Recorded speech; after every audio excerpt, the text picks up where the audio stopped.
अब आइए आज के पहले ट्रेड सेटअप पे। कुछ एक्सेसेस की बात बार बार हो रही थी इस प्लेटफॉर्म पे, चीख चीख के वो हाईज और लोज एक्सचेंजेस स्टॉक्स बीएसई पर, वो धड़ल्ले से सारे के सारे एफएनओ कर्व में जो स्टॉक घुटते ही चले जा रहे थे। आई एम श्योर कल कुछ हद तक एक्सेसेस वाइप आउट हुए होंगे। मिसाल के तौर पे 6 स्टॉक तो वायदा कब से बाहर आ गए एक ही दिन में।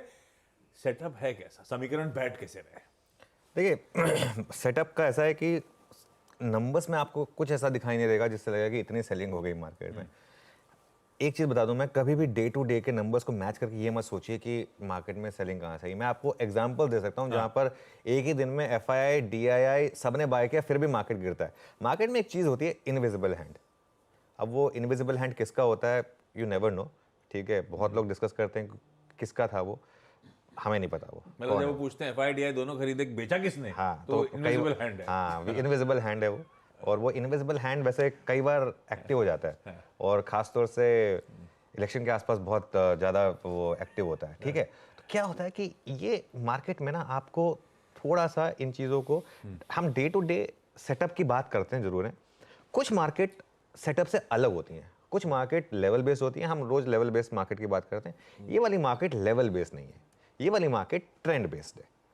लेवल बेस्ड ट्रेडिंग में ये सब चीज़ें काम करती हैं, कहाँ पुट राइटिंग हुई, कहाँ कॉल राइटिंग हुई, कहाँ पर एफआई शॉर्ट है, कहाँ पर एफआई लॉन्ग है। ट्रेंड बेस्ड मार्केट में ये कुछ काम नहीं करता, लेकिन फिर भी मैं आपको बता देता हूँ कि नंबर्स क्या हैं, ठीक है। उसके बाद जब मैं स्ट्रेटजी पे आऊँगा ना पूरा, उसके बाद उसको आपको अच्छे से समझाऊंगा। नंबर्स के हिसाब से एफआई ने कोई 3,000 करोड़ बेचा, जिसमें से काफ़ी कुछ तो ऑब्वियसली हम बार बार एज्यूम कर रहे हैं कि एचडीएफसी बैंक में आ रही है सेलिंग। डीआईएस के सामने 200 करोड़ खरीदा। इंडेक्स फ्यूचर स्टॉक फ्यूचर दोनों में एफआई ने खरीदा है कल। कल इंडेक्स फ्यूचर्स में 200 करोड़ के करीब की बाइंग हुई है, 186 करोड़ की। स्टॉक फ्यूचर्स में 650 करोड़ की बाइंग हुई है। बैंक निफ्टी फ्यूचर में कल 350 करोड़ की बाइंग हुई है। उसके बाद बैंक निफ्टी गिरा इस तरीके से, ठीक है ना। तो क्या होता है ना, कई बार ये नंबर्स की सिग्निफिकेंस होती नहीं है, सिग्निफिकेंस होती है स्क्रीन की। मैं तो हमेशा एक चीज बोलता हूं कि मेरे लिए तो स्क्रीन सबसे इंपॉर्टेंट है। स्क्रीन देख के समझ में आ जाता है कि कुछ मार्केट में गड़बड़ है या नहीं है। कल भी हमारी क्या बात हुई थी कि आज की अगर गैप अप में सेलिंग आ गई तो मार्केट के लिए बहुत बड़ा नेगेटिव होगा।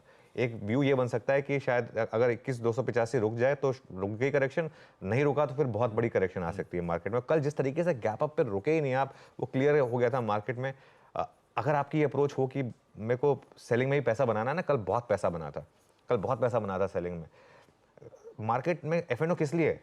दोनों तरफ से काम करने के लिए ना, हेज करने के लिए भी है, सेल करने के लिए भी है, वो आना चाहिए बेसिकली। इंडेक्स फ्यूचर्स में अभी भी मामला ठीक ठाक ही है। एफआईएस का वो लॉन्ग शॉट जो है, ज़्यादा टाइम नहीं स्पेंड करूँगा, इसका कोई मीनिंग नहीं है। पुट कॉल रेशियो 0.74 पर आ गया। अब क्या है 0.74, नॉर्मली मेरे ख्याल से 0.74 पर हम आज हैं। आज के गैप अप मुझे लग रहा है सेलिंग आएगी, मुझे लग रहा है कल भी सेलिंग आएगी मार्केट में, वो आपको ले जाएगा एकदम एक्सट्रीमली ओवरसोल्ड।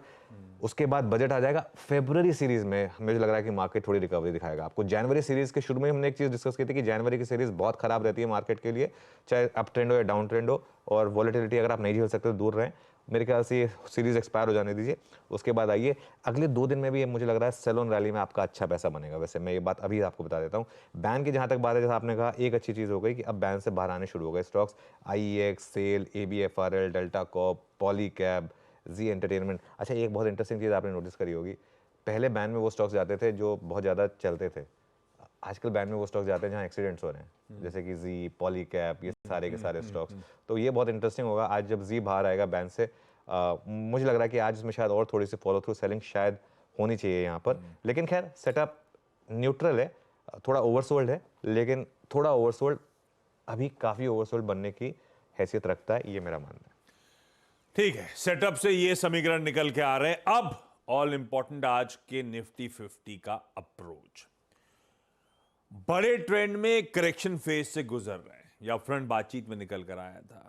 स्विंग लोस थे 21,285 के, वो संभले नहीं कल बाजार में। अब हम उसके नीचे चल रहे हैं, अब उसके नीचे चलने का मायने, और अब हम कहां जा रहे हैं, क्या मूड माहौल है, निफ्टी का अप्रोच अब कैसे रखा जाए? देखिए निफ्टी पर अब नेक्स्ट लेवल टू वॉच, और अगेन मैं फिर बोल रहा हूँ, लेवल सिर्फ मैं बताने के लिए बता रहा हूँ, टेक्सचर मार्केट का खराब है। लेकिन फिर भी बहुत लोग जानते हैं कि अब नेक्स्ट लेवल क्या है, क्योंकि मार्केट वन वे में तो गिरेगा नहीं, बीच बीच में रिकवरी भी आएगी। मुझे लग रहा है 2971 जो कि 50 डे मूविंग एवरेज है, 21,083 जो 50 डे एक्सपोनेंशियल मूविंग एवरेज है। अब ये आपके लिए एक नियर टर्म में एक थोड़ा सा सपोर्ट का काम शायद करेंगे। लेवल आ गया आपकी स्क्रीन पर 97150 डीएमए और 21083 50 डे एक्सपोनेंशियल मूविंग एवरेज। लेकिन मार्केट का टेक्सचर बहुत ख़राब है और टेक्सचर सिंपल है, सेल ऑन रैली। अच्छा एक चीज़ तो बता दूं आपको, अगर ये गिफ्ट निफ्टी सही है और अगर आपको 70-80 पॉइंट का गैप अप मिल गया, सीधा पुट खरीद लें, कल वाली, सीधा कल वाली पुट खरीद लें। मैं विदाउट एनी हेजिटेशन बोल रहा हूँ आपको, ये 70-80 पॉइंट ऊपर खुले कल वाली पुट खरीद लें। इनबिल्ट स्टॉप लॉस होगा उसमें आपका, क्योंकि जो भी आप प्रीमियम देंगे वो स्टॉप लॉस होगा और वो उसमें आपको अच्छा पैसा बनेगा, अच्छा पैसा बनेगा, बनना चाहिए, अच्छा पैसा बनेगा तो खैर कभी नहीं कहना चाहिए, अच्छा पैसा बनना चाहिए उसमें। रैली जैसी फेल होगी उसमें और शॉर्ट्स ऐड करना चाहें तो वो भी कर सकते हैं। थोड़े शॉर्ट्स जैसे खुलते ही ले लें और थोड़ा जैसी रैली फेल हो वहाँ पर ऐड कर लें, उसके बाद बाकी का काम मार्केट को करने दें, बाकी का काम मार्केट कर लेगा। एक चीज़ बता रहा हूँ मैं आज मैं डे ट्रेडिंग स्ट्रैटेजी की बजाय एक और चीज़, सिंपल चीज़ बता रहा हूँ आपको।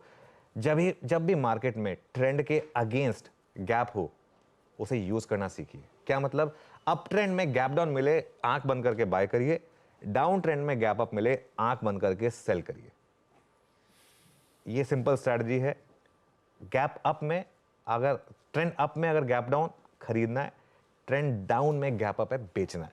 बहुत सिंपल स्ट्रैटेजी है ये, इसको यूज़ करिए। 80% चांसेस हैं आपका पैसा बनेगा, 20% चांस ये है कि आपका थोड़ा सा स्टॉप लॉस हिट होगा या फिर आपका थोड़ा सा पैसा जाएगा। वो ट्रेडिंग का रिस्क आपको लेना पड़ेगा। और एक और चीज़, ये मंथली एक्सपायरी है। मंथली एक्सपायरी नॉर्मली ट्रेंडिंग होती है, तो आज और कल मुझे लग रहा है कि मार्केट में अच्छा खासा सेलिंग प्रेशर आएगा। मिड कैप में तो आज मुझे हैरानी नहीं होगी अगर आज और 1000 पॉइंट मिड कैप इंडेक्स गिर जाए तो। एक बार खुलेगा ऊपर क्योंकि आज सब कुछ ऊपर दिख रहा है, खुलेगा ऊपर लेकिन फिर नीचे हो जाएगा। इस समय रेजिस्टेंस, सपोर्ट, ये सब बातों का कोई मतलब नहीं है। कोई ये लेवल बेस्ड मार्केट है नहीं, ना कोई ये मतलब है कि यहाँ पर इस समय कहाँ पर अग्रेसिव पुट राइटर बैठा है या कॉल राइटर बैठा है, उसकी भी कोई सिग्निफिकेंस नहीं है इस समय मार्केट में इस समय सिग्निफिकेंस है सिर्फ एक चीज़ की, कि हर रैली पे सेलिंग आ रही है। जब तक वो नहीं रुकेगी, उसका तरीका क्या है, 2 दिन मार्केट को डे हाई पर बंद होना होगा और 2 दिन मार्केट को इंट्राडे में रैली दिखानी होगी। इंट्राडे में मार्केट को लो से रिकवरी दिखानी होगी और डे हाई पे जाके बंद होना होगा, वो इंपॉर्टेंट है। 2-3 दिन ये हो जाएगा ना, तब मार्केट का टेक्सचर बदलेगा। भाई साहब, ये है पेनल्टिमेट सेशन जो है, ऑल इंपॉर्टेंट, कल की मंथली एक्सपायरी से पहले वाला, उसका निफ्टी की रणनीति, निफ्टी का अप्रोच।